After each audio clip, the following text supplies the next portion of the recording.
Secure Padme here, PadmeTheMermaid, whatever you would like to call me, it is me. So this video, is a video I've been wanting to make for a little while. I just haven't gotten around to it. As you can tell by the title, I have undergone Electro Shock Therapy, or Electro Convulsive Therapy as it's known now, or ECT as the short term. I've undergone that several times over the last, when did I first undergo it? I started undergoing it back in 2020, on and off, because I do suffer from mental health, unfortunately, and it does help. It has helped. So I've undergone right around 50 treatments over the last 5 years, 6 years now, but I started undergoing it, I think, in summer of 2020. Might have been might have been in the fall of 2020, but it was right around there. I'm pretty sure it might have been summer. But anyways, I just wanted to make a little video about it, about my experience with it, and kind of explain what it is, because a lot of people don't know they still do this. Because like one movie that really made this famous and brought a lot of light to it was One Flew Over the Cuckoo's Nest. They do electro shock therapy on a patient there, and it used to be used as a punishment back in the day. For people in the psych ward, in psychiatric facilities. Nowadays, it's much more humane. So my experience with it, so my mental diagnoses are, I have anxiety and depression, I have a panic disorder, I suffer from schizoaffective disorder, depressive type, I have PTSD, OCD, and just recently I was diagnosed with borderline personality disorder, or BPD. Which is what I'm still kind of struggling with. But I recently underwent, my most recent ECT was in November to December of 2025. Like I said, I've undergone right around 50 treatments of it, and it does really help. So basically what they do is they like give you an IV, like a little like port. You don't have to go to surgery. I guess port's not the word, because port, they give you surgery. They put an IV in you, and you keep that IV in you until it goes bad, and then put another one in you. The hospital I go to, which is Chestnut Ridge in Morgantown, West Virginia, they like to do at least 6 treatments. They'll do up to 12 inpatient, but they like to do at least 6 inpatient.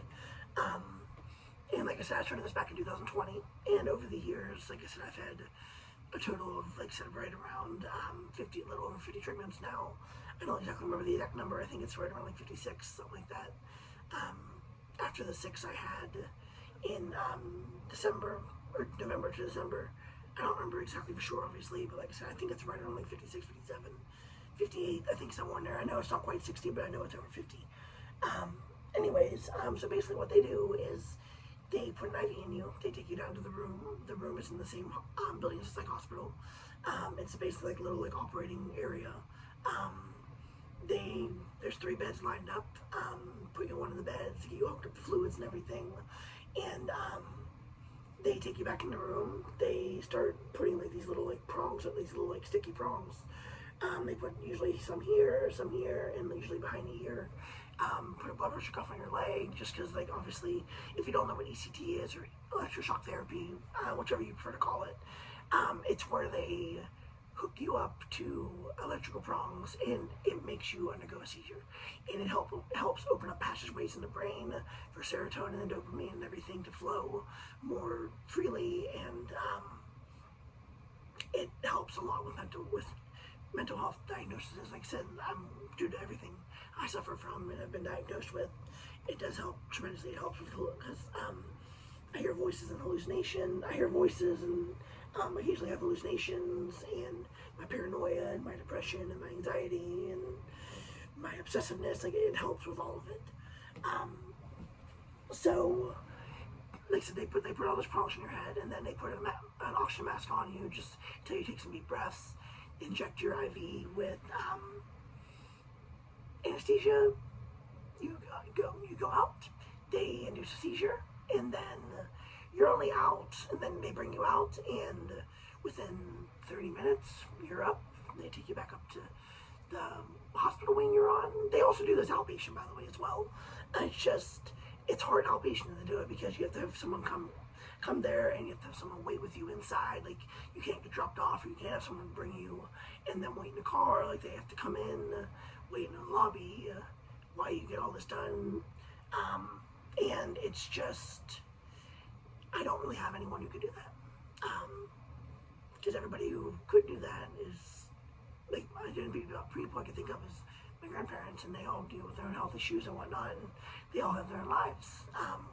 So I don't really have anyone, and I don't think it's fair to ask that of everybody.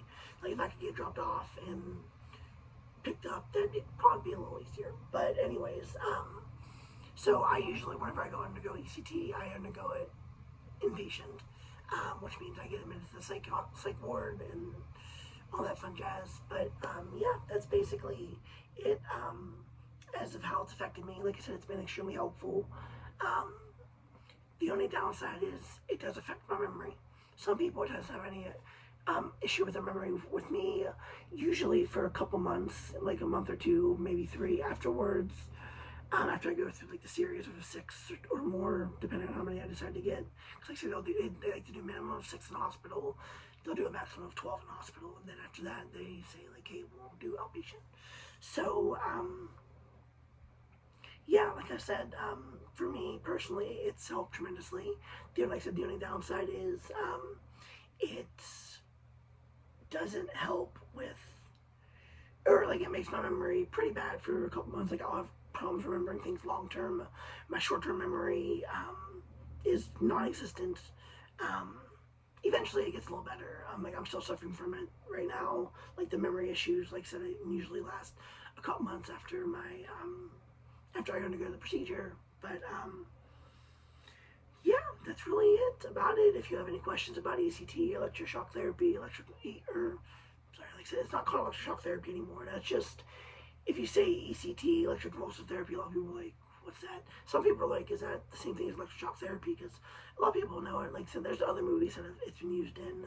Or if you know anything about like psychiatric hospitals, like I said, it used to be used as a punishment, not an effective treatment. It is an effective treatment. It's just like, said, back in the day, it used to be used as a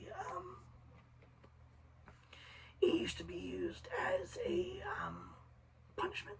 But yeah, like I said, like I was saying, if you have any questions about it, if there's anything I didn't cover that you would like to know, please comment down below.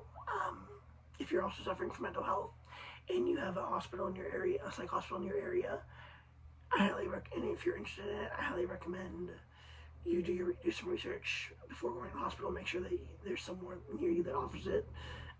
I'm lucky enough to the psych hospital I go to in Morgantown, West Virginia, offers it right there at the hospital. You don't have to be transported to another hospital or anything. If they offer it right there in the same building, you're just upstairs on the psych floor, they bring you down. Yeah, but anyways, again, like I said, if you have any questions, I will answer them down below in the comments. I'm usually pretty good about checking comments on here. If you have any questions that I think might make for another good video, I will make a video response to your comment. But yeah, I hope you enjoyed this, and I have a couple more videos to record, so you will see me here soon.